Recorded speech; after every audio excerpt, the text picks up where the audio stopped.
عليكم السلام.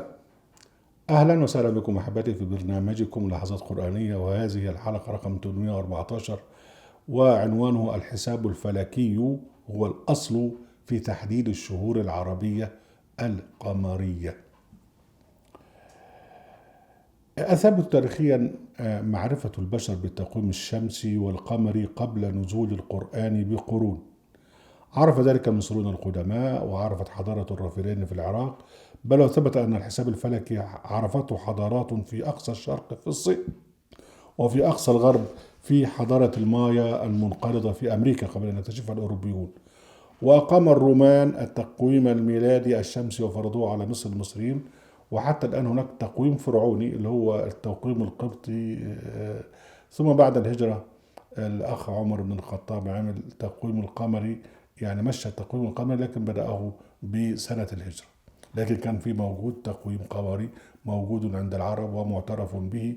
والعرب عرفوا كل هذا قبل نزول القرآن، خصوصا بقى وأن قريش كانت قبيلة عالمية بتنقل تجارة الهند من اليمن إلى الشام، وتنقل تجارة أوروبا من الشام إلى اليمن، ثم بعد ذلك إلى الهند. فهذه قريش كانت نقطة اتصال بين العالم في ذلك الوقت في التجارة الشرقية، وبالتالي عارفة طبعا التجارة ده معناها الناس دول بيفهموا وعارفين المواقيت، وعارفين ده احنا اشترينا ديت في شهر كذا وبعنا دي في شهر كذا. لأي واحد تاجر حتى لو كشك كده بيبقى عارف كل حاجة وبيسجلها وبالتاريخ. إذا كانوا عارفين التاريخ أو التواريخ أو التقويم. وبعدين ما ننساش ان ربنا سبحانه وتعالى لما قال يا اولاد ابن كتب عليكم الصيام كما كتب عليكم قبلكم تتقون.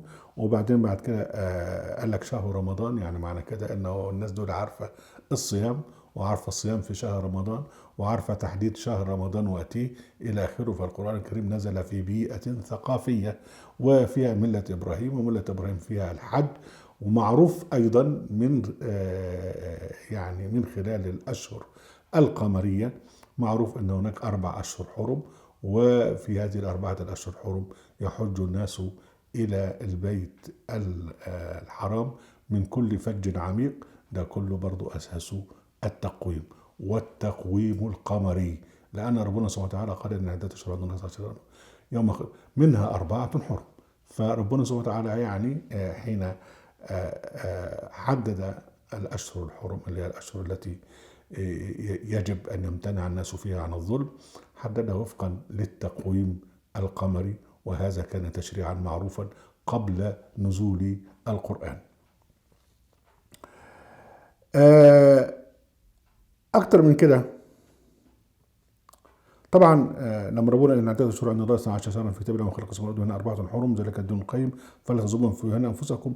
الايه الثانيه بتدل بقى على ان الجماعه العرب كانوا عارفين قوي الشهور الحرم ايه هي، وبتبتدي من ايه وبتنتهي في ايه، وكانوا بقى في غارتهم يعني يقعون في النسيء الذي هو زياده في الكفر، بان هم بقى يحلوا بعض الاشهر الحرم. يقول لك معلش احنا هنبتدي يعني نغير في شهر محرم ونحله، وبعدين بعد كده نحط مثلا شهر ذو القعدة مكانه ونحرمه إلى آخره، يعني من الأشهر اللي هي ليس من الأشهر الحرم. يعني بالتالي يعني هذا التلاعب يدل على معرفة بالأشهر القمرية قبل نزول القرآن الكريم. ربنا سبحانه وتعالى أشار إلى أن ارتباط الشمس والقمر بالحساب الفلكي، وربنا سبحانه وتعالى قال وجعلنا الليل والنهار آيتين فمحونا آية الليل وجعلنا آية النهار مبصرة لتبتغوا فضلا من ربكم ولتعلموا عدد السنين والحساب. الإسراء آية 12. إذا احنا بنعرف عدد السنين والحساب من ملاحظة الشمس ومن ملاحظة القمر. إذا احنا عندنا تقويم شمسي اللي هو التي يعتبر التاريخ الميلادي، وعندنا تقويم قمري اللي هو التاريخ يعني التاريخ العربي اللي احنا ماشيين عليه في الفرائض الإسلامية، ومنها شهر رمضان.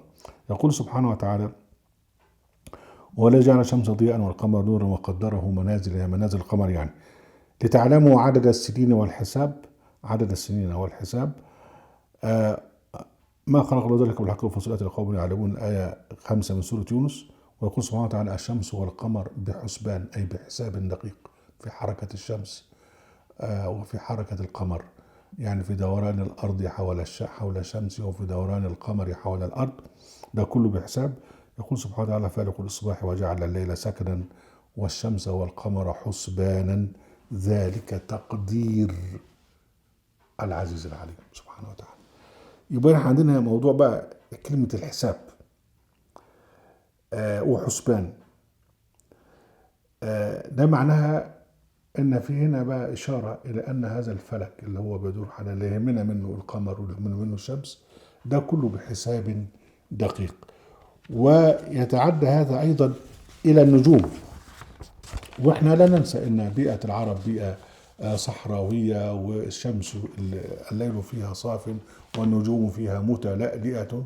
هم كان عندهم علم بهذه النجوم، وربنا سبحانه وتعالى أشار إلى معرفتهم بالنجوم وقالوا علامات وبالنجم هم يهتدون. والاهتداء البدائي بالنجوم كان موجودا، وكان حتى في أشعار العرب في الجاهلية.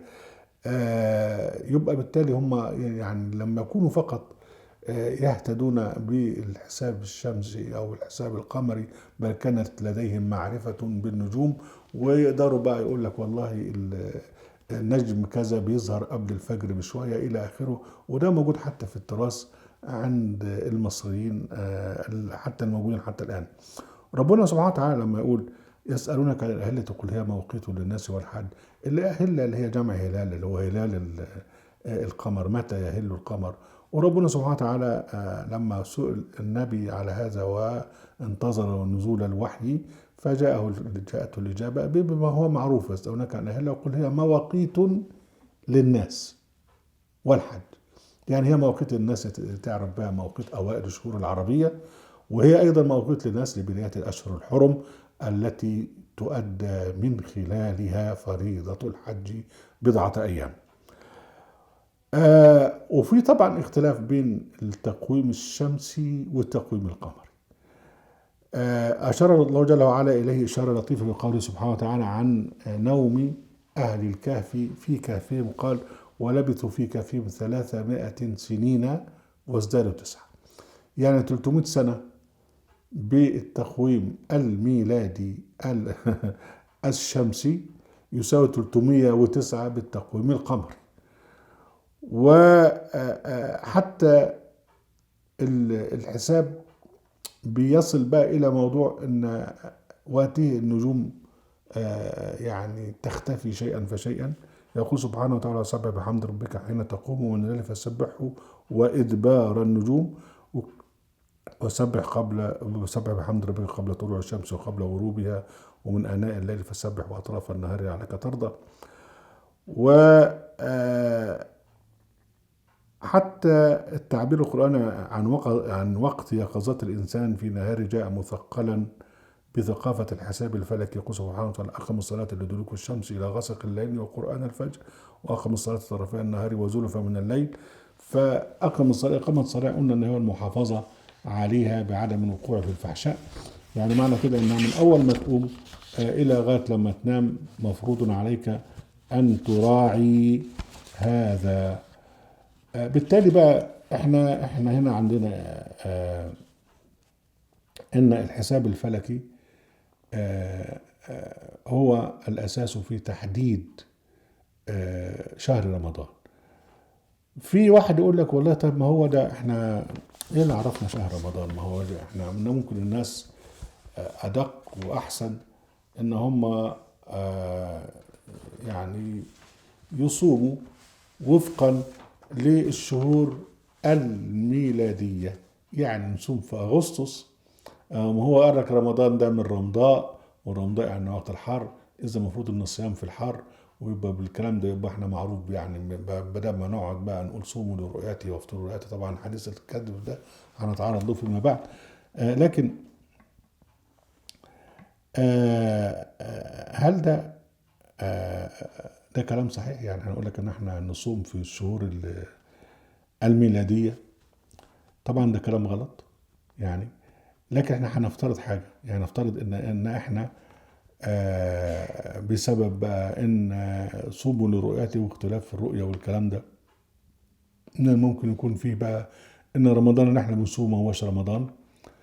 طيب هنفترض هذا ونقول خلاص ممكن يكون كان ده صح. طيب افرض واحد قعد يصلي طول عمره في على اساس ان القبله هي كده، وبعدين اكتشف بقى ان القبله مش كده، ده القبله كده، هل كل صلاته هتضيع؟ طبعا لا، لان هو حكينا كان يصلي متقيا وخاشعا، فالله سبحانه وتعالى لا يضيع اجره. طب احنا بنصوم رمضان وبعدين افرض بعد كده بتتابع السنين وده غلطوا في الحساب وده الحساب الفلكي والحساب وصوموا لرؤيته، وبتوع المغرب بيصوموا كذا وبتوع السعودية بيصوموا كذا واختلافات والكلام ده كله. طب واحنا يمكن بقى لما وصلنا دلوقتي حصل فيه اختلافات كبيرة، ورمضان ده مش هو رمضان اللي كان زمان. هنقول لك والله انت طالما تصوم وتتقي الله سبحانه وتعالى، فالله جل وعلا لا يضيع أجر من أحسن عملا. الله سبحانه وتعالى لا يؤاخذ في الأخطاء إلا على التعمد، وأنت طالما لا تتعمد وطالما أنت تؤدي العبادة متقٍ ربك جل وعلا، فالله سبحانه وتعالى لا يضيع أجرك أبدا. فبالتالي بقى يعني مهما كان ومهما قيل في اختلافات بداية وانتهاء شهر رمضان، هذه الخلافات لا تؤثر على الإطلاق في تأديتك للصيام طالما كنت متقيا. اهلا وسهلا بكم احمد بن رجب مع حضرتك القرآن في قناه اهل القرآن في موقع اهل القرآن. لا تنسوا المشاركه بالشير واللايك، وعليكم السلام.